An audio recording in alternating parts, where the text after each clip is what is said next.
one of the most important things in your life has got to be people. Got to be. That's something I have a lot of regret about doing, and something that I didn't make time for people, and I will not make that mistake again. Something that I've learned from. What's up? Welcome back to the Pointman podcast. My name is Zach. I'm joined today by Luke.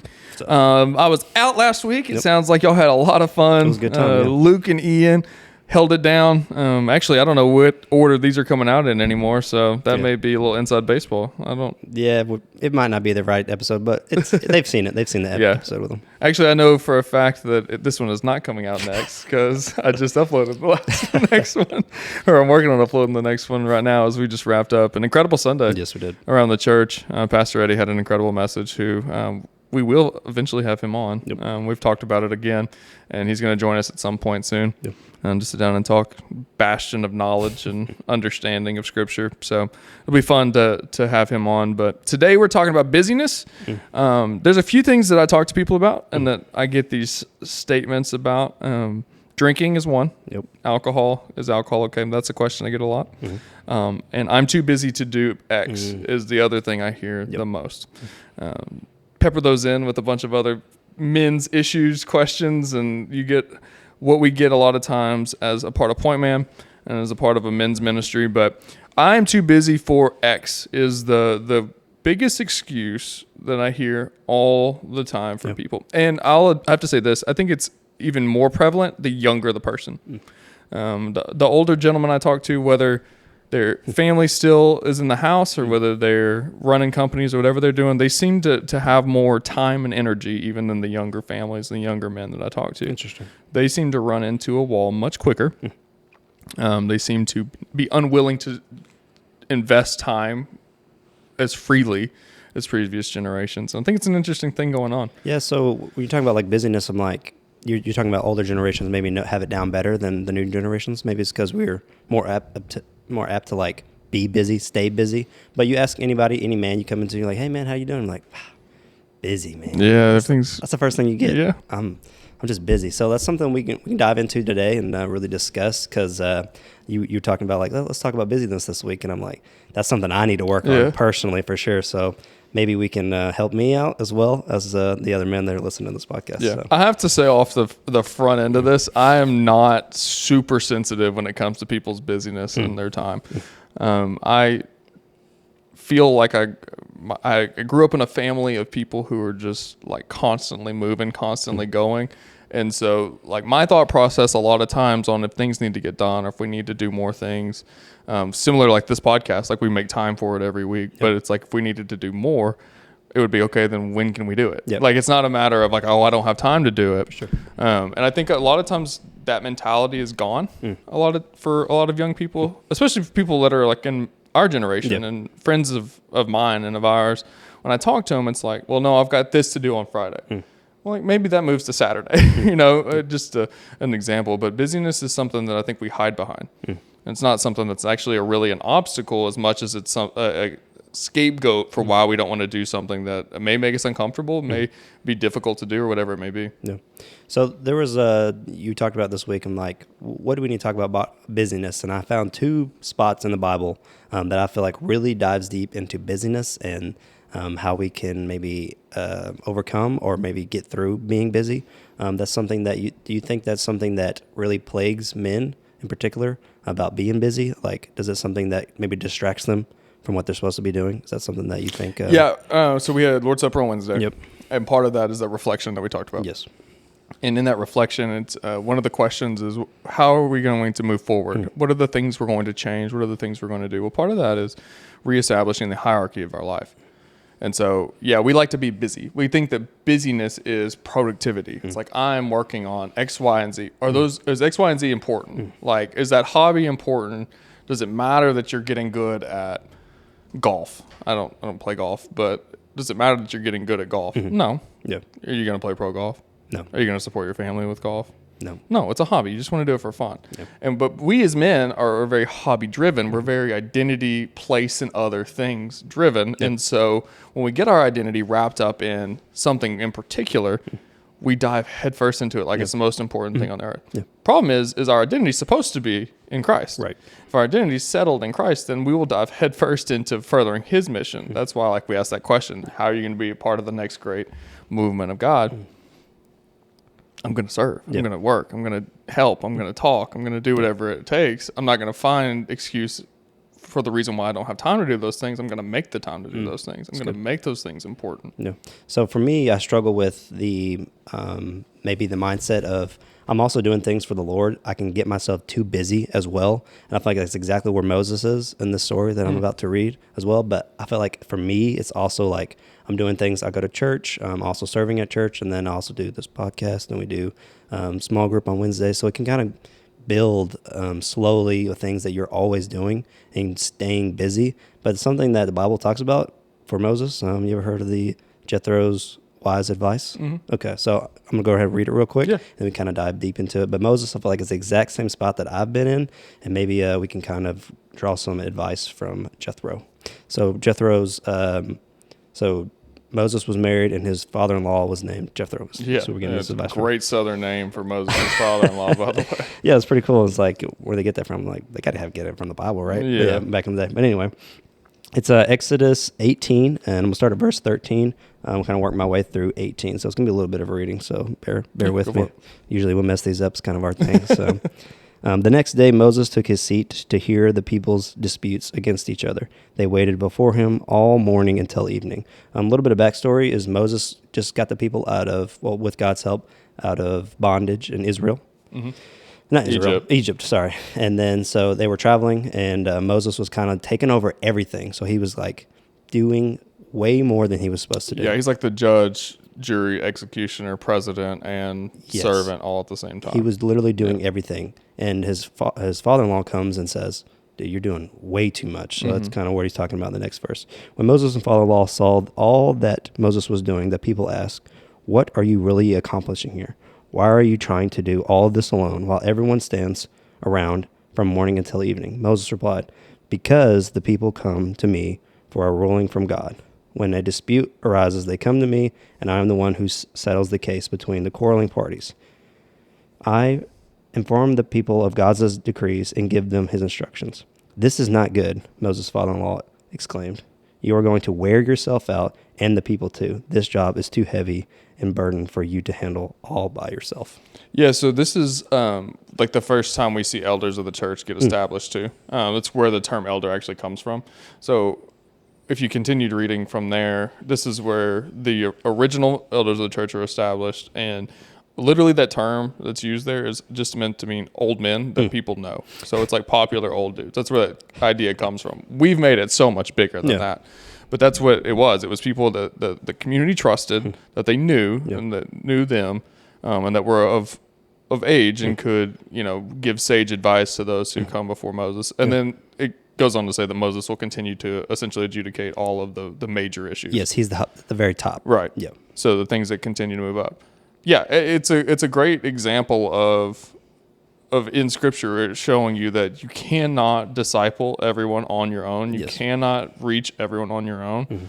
I think it's a great verse, and I've used it before in Pillars when we talk about that being that king, prophet, priest, because I can't handle and do things for every different type of man that we come in contact with. That's why on the podcast we have different people from Pointman come on. For sure.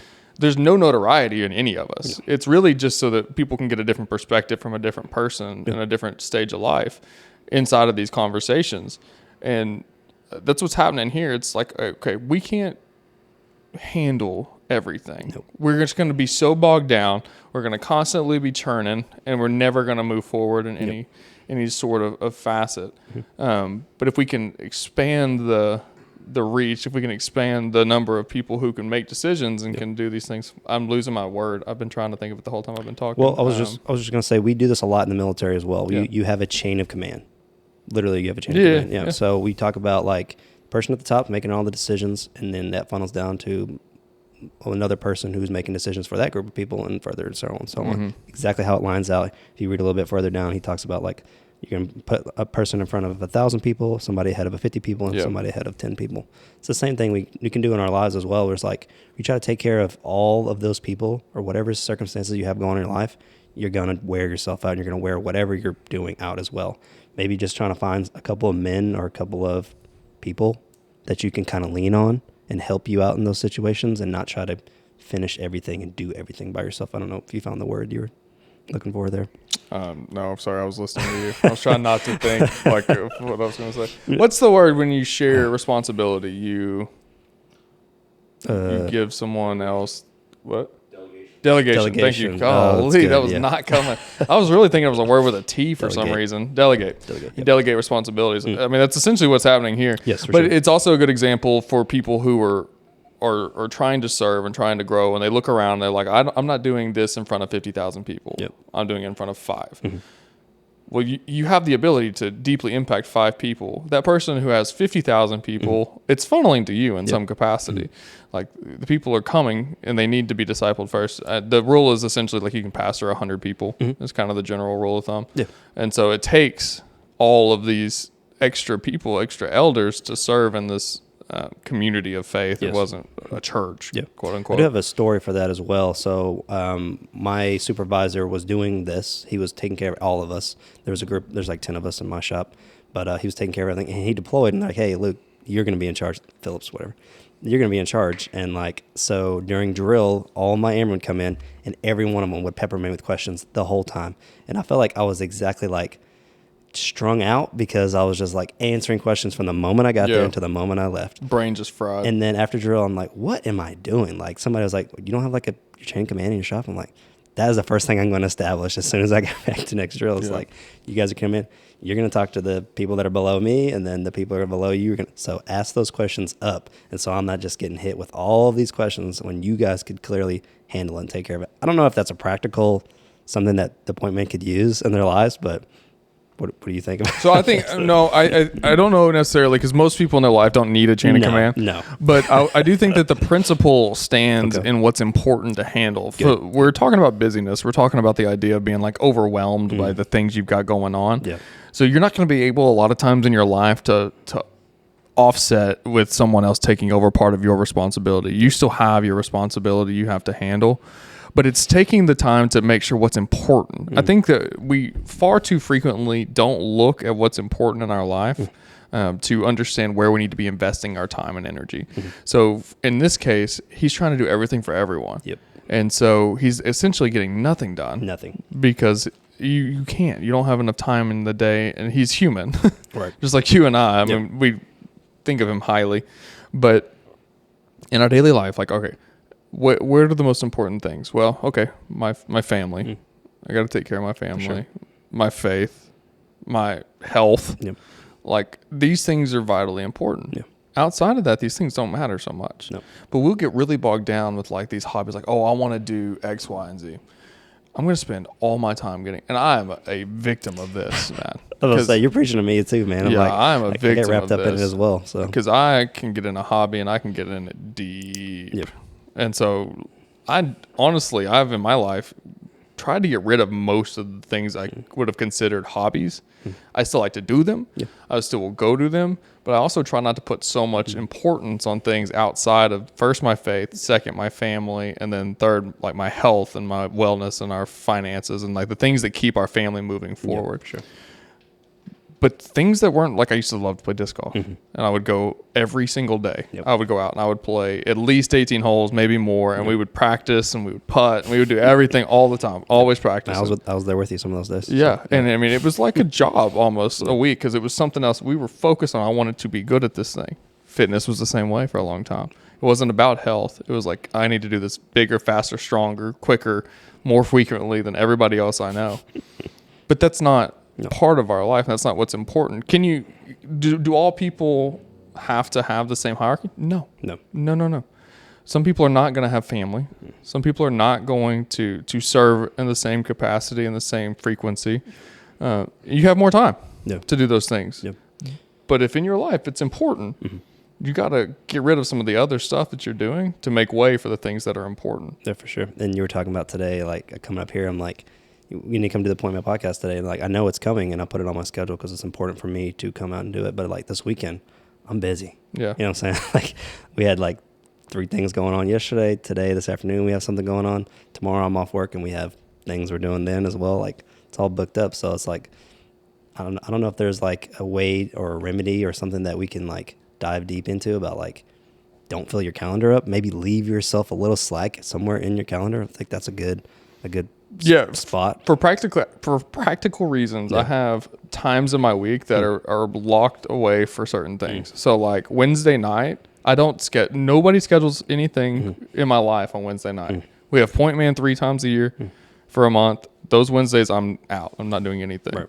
The rest of the year, we can go to dinner on Wednesday nights. We can do podcasts on Wednesday nights. We can come to the church and do something on Wednesday nights. We had Lord's Supper. That was on a Wednesday night. It's just that is a night I don't do anything else. Gotcha.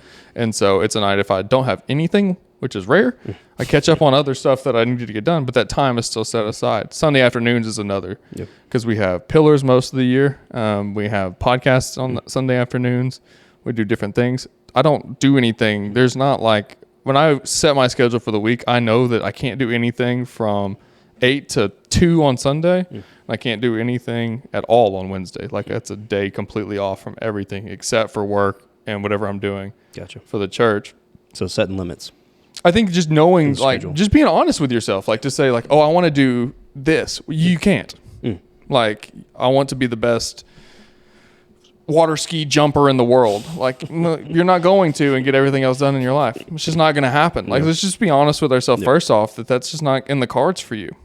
And then secondly, let's look at it and be like, okay, well, what is important? Right. What can I be the best? I can be the best dad in the world. I can spend the time with my kids. I can be intentional with that time. I can reach more people with the gospel. I can be intentional with that time to do that, whatever that looks like in your life. For some of us, it's every day. For other people, it may be once a week. But you're intentional with doing that. I think that gets rid of this idea that you're too busy for anything. People like it, when we talk about accomplishing tasks with busyness, we talk about it with this like, well, you're just doing a bunch of stuff. You're not actually getting anything done. It's the same thing with our time with our families. It's the same thing with our time with our spouses. If you're just sitting around playing on your phone next to your spouse, you're not spending any intentional time with that person. You're just wasting time. You could have been doing something else. It's unfortunate and people don't want to think about it that way. But if me and my wife are sitting on the couch and we're both scrolling on Instagram, we're not doing anything to further our relationship. We're just wasting time on Instagram, if we're honest. Right. But if we go to dinner and we sit and we talk for an hour and a half, 2 hours, we go to a movie, we spend that time together, and then we go do our own things again, we've created this togetherness. But then we also got crap to do. And we're both on the same page that there's stuff that needs to get done. And so when we get done with our dinner, we go back to our corners and we get back to work with what we were doing. I don't know if that's maybe something that you guys do, but me and JC, so her love language is quality time. So even if sometimes we're just sitting next to each other, not even focused, she's loving it. So like, I know that's something I have to put in my schedule for my wife, is because I need to have at least an hour every night after the kids go to bed where I'm just literally sitting next to her. So I don't know if that's something that maybe if you're thinking you're too busy, something you can cut out time, just like, I'm going to spend an hour every single night with my wife. That's something that maybe you could use. But I do have another. No, and I'm not discounting that. No, I'm not discounting that. And if that is the way that your relationship is, that's great. For us, that's not. So we're very goal oriented people, and it's like, all right, we're back to work. We're getting this stuff done. But if your relationship requires it, then that's an intentional hour that you know that you have to do. That means that maybe at 5 a.m. you don't hit the snooze and you get up and you get some stuff done. That's good. No, I have to do that some days. Like I'm going to spend this hour with my wife at night because I'm going to have to get up early the next day and get whatever I need to accomplish that day so that I can spend that hour with my wife later on down the road. But I do have another, the verse that I was wanting to bring up. Sure.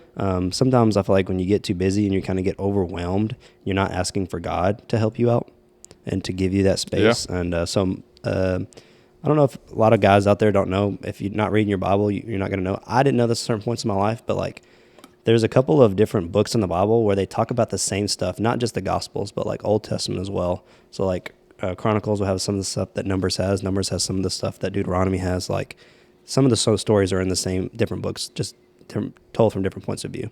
So that story that we read was in just a minute ago was in Exodus.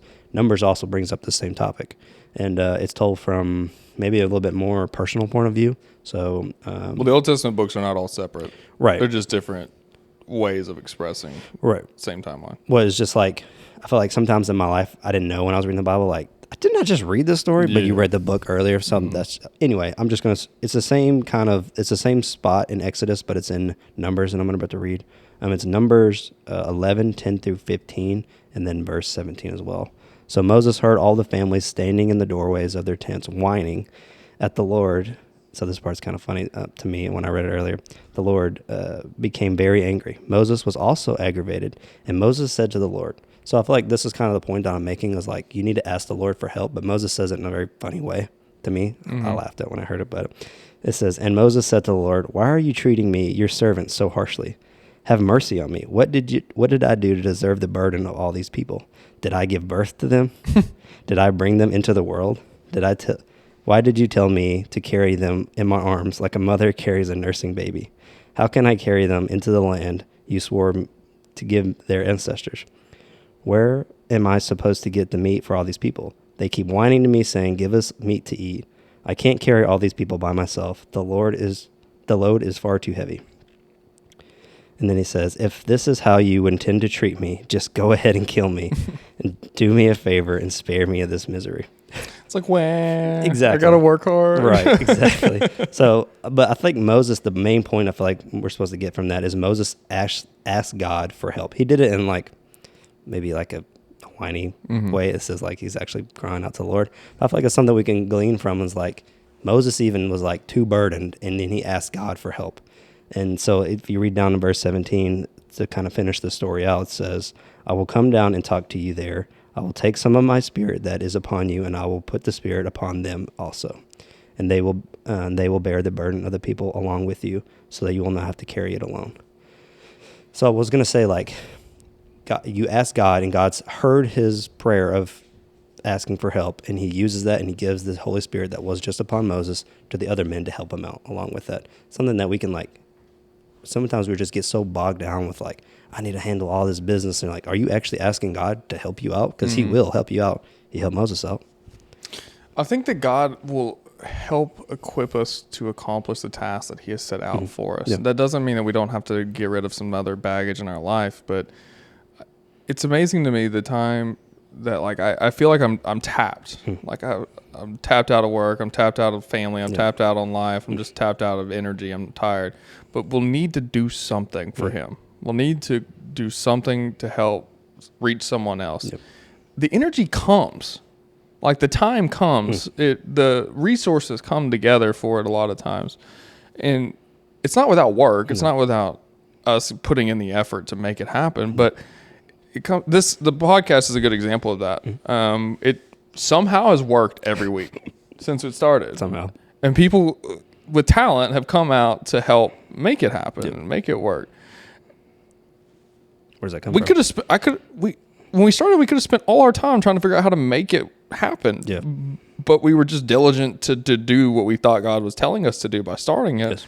And the people with the talent came to help expand it and make it work and to be able to come together every week and to put it down. And now we're talking about other ways to make it better. And but it's because we're diligent to do the work in the first place. If we didn't do the work, then what's, Yeah, no doubt.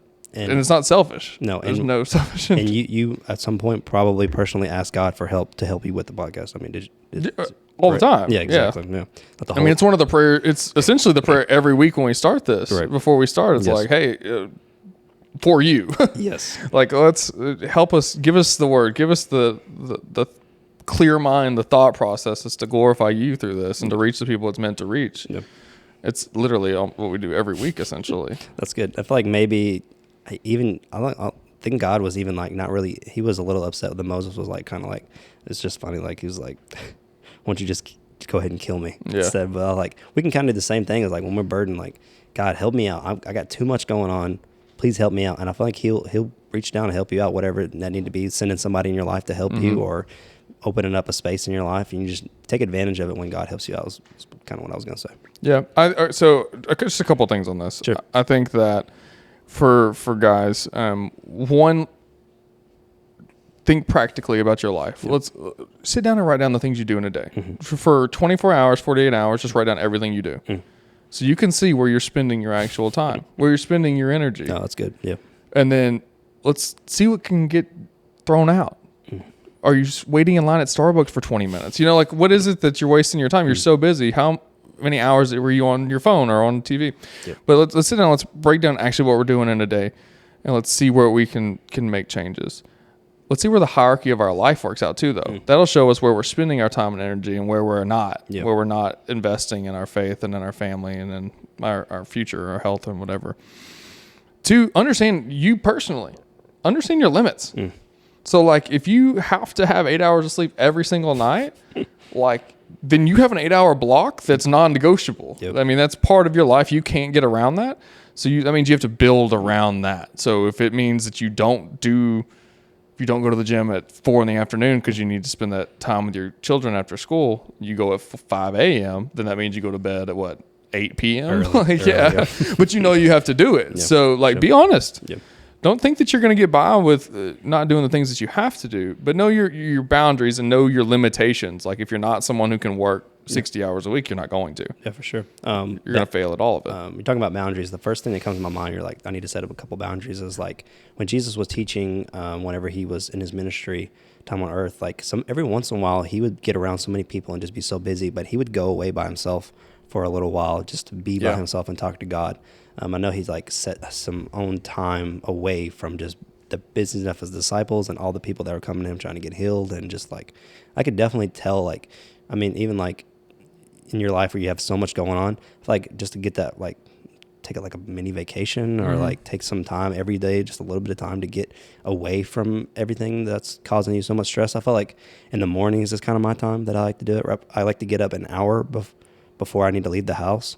And it only takes me like 20 minutes to get dressed. I don't know if that's different from other people. It's a long time. I wear the same thing. I'm talking about like shower, change, put my uniform on and all that stuff. I wear the same thing every day, so it's not that difficult for me as well. But like the other 40 minutes, like I'm doing my devotional and there's no noise. It's just me and right now it's a Christmas tree in the living room, and I got my Bible app going and I'm getting ready for the day. So I've like maybe just pull that little bit of time away from whatever it is. I don't know if it's in the morning or afternoon or at lunch.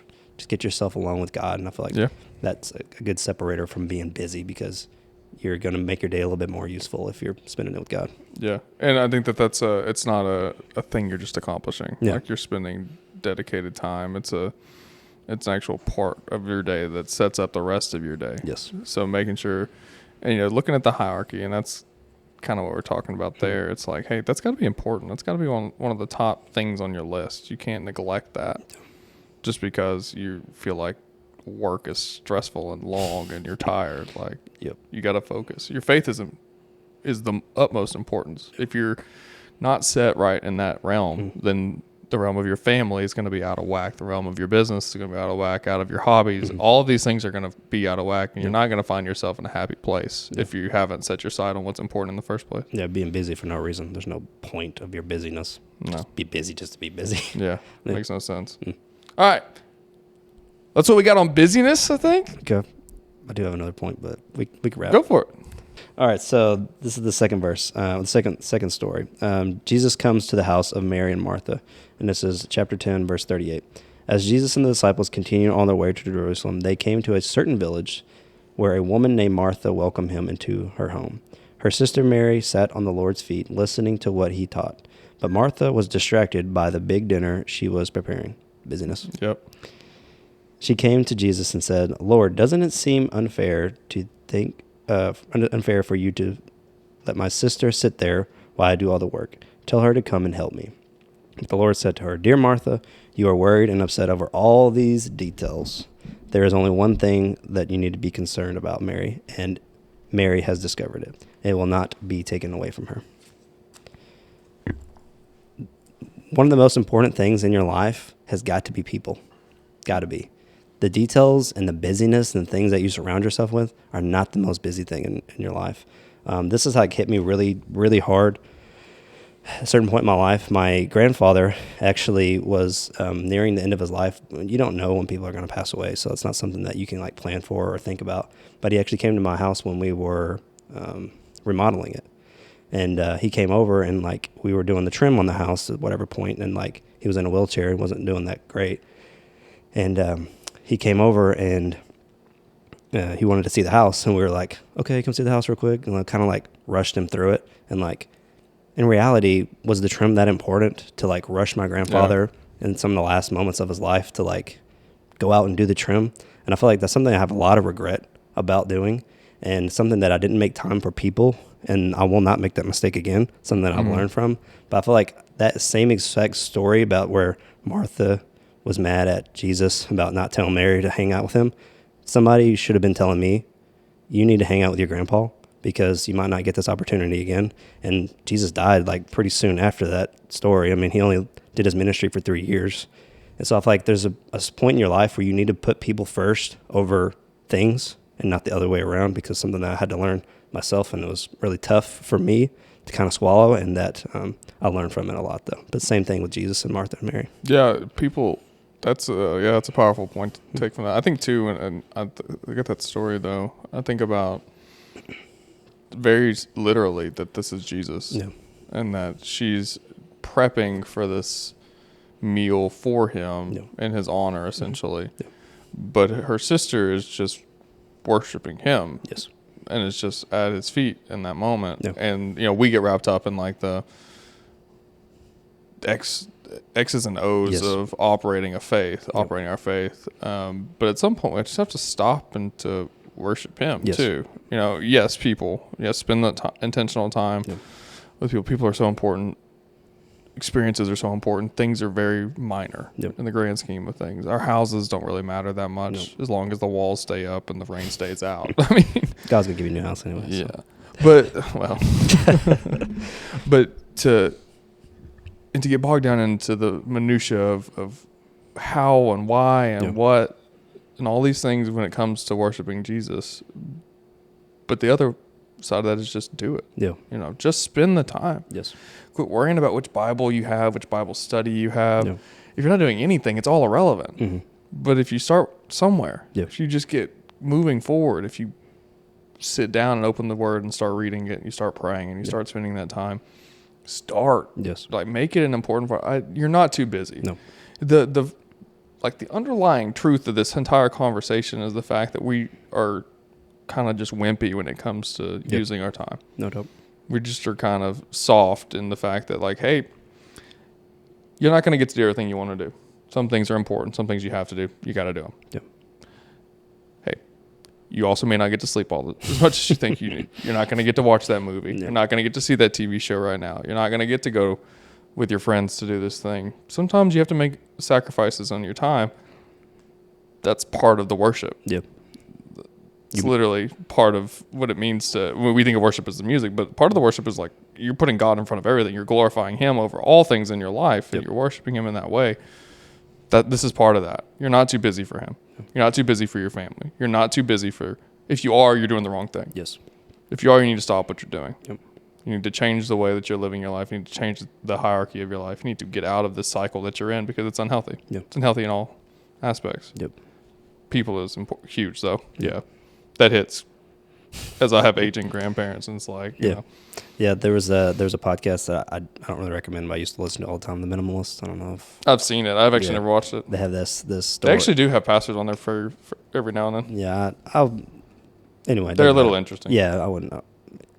But they have a saying that they always say is like, use things and care about people, because the other way around doesn't work. Oh, that's good. Yeah. So I feel like that's something that I've always used in my life, or tried to use, especially after that that story that I just told. Oh, that's huge. Put people first, set up things. Well, wow. That last point we hit. How about that? This has been an episode on busyness. For the Pointman podcast. This is a topic I'm sure that'll come up again. As like I say, it's one that I talk to so many people about and so many things. Key takeaways here is, one, let's examine our life. Let's see where we're actually spending our time. Let's see where we're actually spending our energy. Two, let's understand who we are. Let's understand what we can actually do, what we can actually accomplish, what needs to be halted, what we need to change in our life. And I like the idea that, you know, worship and people over time, money, and things. That's good. Get it right. Get it right. Get it right. And quit giving me and everybody in your life a billion excuses why. You're preaching to me too. Yeah. Me too. Yeah. I've been there. I am there at times. Yeah. Business isn't worth it. Just because you're doing something doesn't mean you're doing the right thing. Yeah. Make sure you like and subscribe. Do me a favor. Leave a comment. Leave a comment. I don't care if it's a thumbs up. Leave a comment and just help us out. All right. Leave a comment. Share it to Facebook. It's like, comment, and share. Literally share it and comment. Actually, this week, no likes. Nobody liked this episode. Just comment and share it somewhere else. How about that? Thumbs down. No, I'm just kidding. I don't know. Is there still a thumbs down on YouTube? Yeah, it doesn't show it, but it's still there. Okay. No. Don't do that. But comment, like, share. And we'll be back next week with another. Actually, we may be back later this week. Who knows when this one comes out? Yep. We'll be back with another episode of the Pointman podcast. We'll see you later. See you.